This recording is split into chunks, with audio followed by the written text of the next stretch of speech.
বাবা, ও বাবা, অমন করে ডাকছো কেন বাড়া তুমি? তোমার পেছনে কি কুকুর লেলিয়ে দিয়েছে?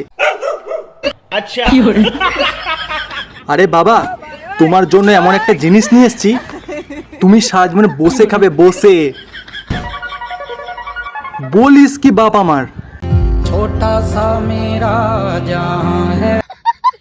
নিশ্চয়ই ছেলে মনে হয় সরকারি চাকরি পেয়েছে। বাবা, আগে 200 টাকা দাও, তারপর দেখাচ্ছি তোমার জন্য কি এনেছি। এই নে সোনা বাপ, 200 টাকা।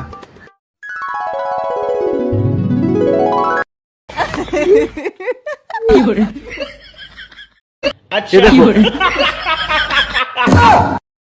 এটা কি? আর কি এনেছিস? পোকা চোদা কয় কি?